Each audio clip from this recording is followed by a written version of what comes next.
Madam President, I'd like to begin by expressing my appreciation to the senator from Nebraska about her comments on the INF treaty that President Trump has withdrawn the United States from.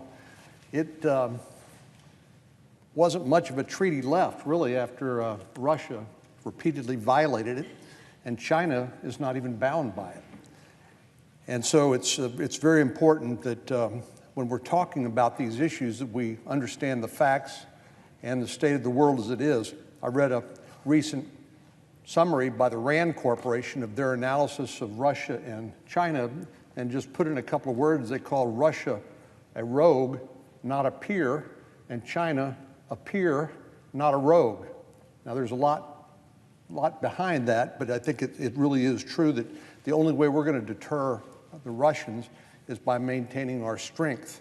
And the way we do that is by doing what's necessary to protect the U.S. and our allies. And in this case, that means taking a treaty that's already been violated by the Russians and no longer bounds China, and building the appropriate missiles to deter anybody from taking advantage of any perceived weakness in the United States insofar as it comes to protecting ourselves or our allies.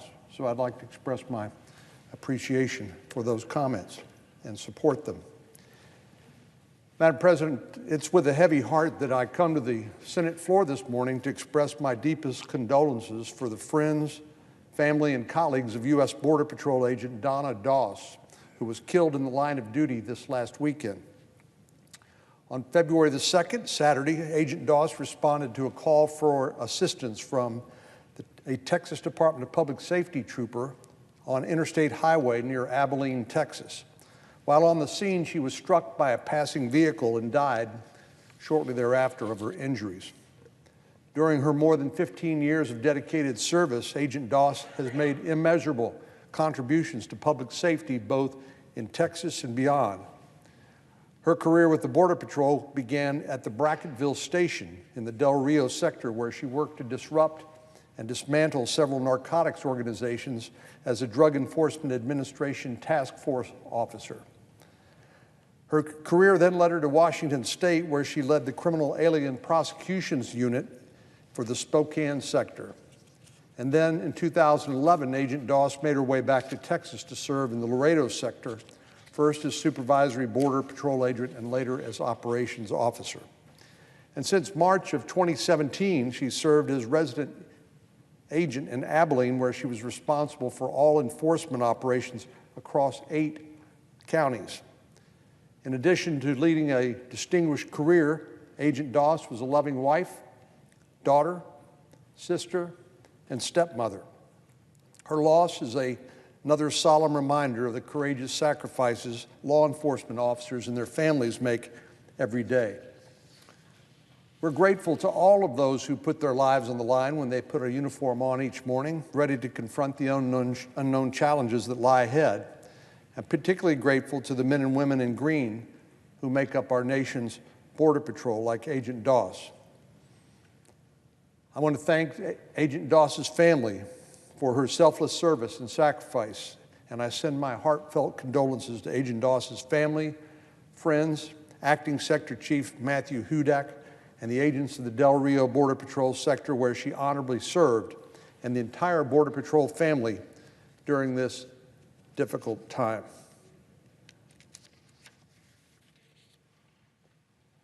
Madam President, in a moment we'll hold a cloture vote on the Strengthening America's Security in the Middle East Act, and soon have an opportunity to pass this legislation, which has been balled up for some time because of the intervening shutdown. But it reaffirms, importantly, our longstanding commitment to stability in the Middle East. This vote has been a long time coming. The 4 bills that comprise this legislation enjoyed bipartisan support last year, but we ran out of time before we could get them passed. Exactly 1 month ago today, as we were kicking off this new Congress, the Majority Leader announced his intent to package these 4 non-controversial bills together and bring them to the floor. Here we are a month later, and this is how non-controversial things get handled in these strange times we live in. For weeks, our Democratic colleagues have blocked us from voting on this legislation, not because they disagreed with the contents, but because they claimed no work should be done during a governmental shutdown, even though 75% of the government was up and running and funded, including the legislative branch of which Congress is a part. But they use this as an excuse to showboat and to not do their job. And of course, something changed when they saw an opportunity to take a vote on an entirely political matter involving Russia. All of a sudden, they decided, oh, it's okay to do other things during the shutdown as long as it has the potential of embarrassing our political adversaries, including President Trump. Nevertheless, I'm glad that today we'll finally be able to vote on this bill. In the face of the ongoing troubles in the Middle East, it's important to reaffirm our commitment to our allies and condemn the brutalities of our enemies. While this legislation is far from a solution, comprehensive solution to the challenges faced in the Middle East, it's important to take steps in the right direction where we can. First, this bill strengthens our relationship with Israel, the lone democracy in the region. Israel faces near constant attacks from Iran, Syria, Hezbollah, Hamas, and other terrorist groups. To ensure that Israel is poised to not only withstand but to counter threats from these shared adversaries, this bill authorizes needed military assistance. That includes things like missile defense and loan guarantees.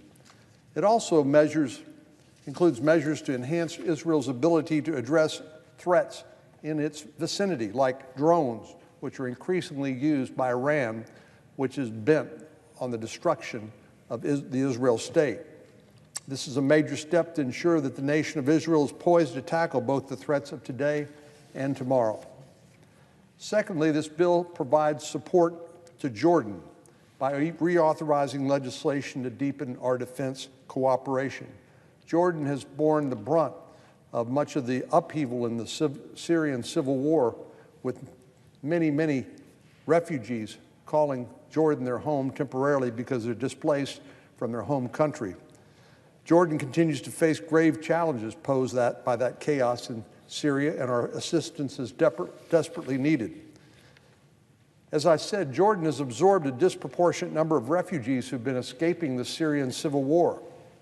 Some 740,000 refugees are currently in the relatively small country, making it the second highest refugee host per capita in the world. The impact of the Syrian crisis is immense, and our assistance with the humanitarian relief is critical. Third, this legislation provides flexibility for state and local governments who disagree with the boycott, divest, and sanctions, or BDS movement. This movement is designed to isolate Israel, both economically and politically, by encouraging governments and businesses, including academic institutions, to cut ties with the Jewish state. At least 34 states, including mine, the state of Texas, have already enacted legislation to combat BDS. This legislation doesn't require states to take any sort of particular stance. It simply clarifies the right to counter boycotts of Israel without fear that they are somehow in jeopardy of federal law. Finally, this bill takes steps to address the ongoing crisis in Syria writ large. It holds accountable those responsible for the crisis in Syria by imposing new sanctions on anyone who supports Syria, either financially or militarily, specifically targeting military aviation and telecommunications and energy industries. It also provides needed aid to impacted communities and condemns the heinous human rights violations of the Assad regime.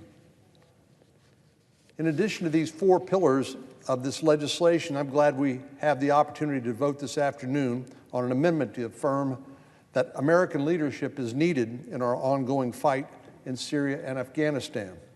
We simply cannot afford to leave a vacuum in places where terrorists flood when they take advantage of the chaos and the upheaval of the Syrian civil war. These are places where they can lodge and grow and train and then export their terrorist attacks, not only around the region, but even as we saw in 9/11 around the world. There's no doubt we've made great progress on our fight against ISIS and al-Qaeda, but as the majority leader noted when he offered this amendment last week, our response to this progress must not be to take our foot off the gas pedal, but rather keep with those strategies that have been working. One of our colleagues, the senator from Florida, Senator Rubio, said, really, terrorism is like a tumor, it's like a cancer, and you can try to eliminate it, but if you're unsuccessful in eliminating it, even though you've shrunk it, it will come back as soon as you remove the pressure. Though we've made incredible gains in the fight to eradicate these terrorist groups, the threat has not been entirely eliminated, and our job may never be finished. This is what some people have called the long war, and sadly, it's necessary in order to keep ourselves safe as well as our allies. Fully defeating these groups and their radical ideology will require our continued commitment. We simply can't unremember the lessons of 9/11, which are things that happen overseas don't stay overseas. And when you have power vacuums or safe havens for terrorist organizations to exploit, then that endangers not only people in the region, but also us here at home. We cannot allow a resurgence of ISIS or al-Qaeda and somehow let the gains that we have fought so hard to make slip through our fingers. During a time of ongoing instability in the Middle East, it's imperative that our allies remain confident in our commitment and our partnership and stand ready to continue to fight for our shared interests. As I indicated, this bill won't solve all the problems in the Middle East. It will not provide justice for innocent civilians killed by the Assad regime or rebuild the communities destroyed at the hands of terrorist groups. But it's an important step to ensure our allies are prepared to fight alongside us and defend our shared national security interests. This legislation will support and protect our allies, safeguard the United States' interests in the Middle East, and take a stand against the despicable human rights violations committed by the Assad regime. So I look forward to supporting the Majority Leader's amendment this afternoon and voting yes on this legislation when that opportunity arises.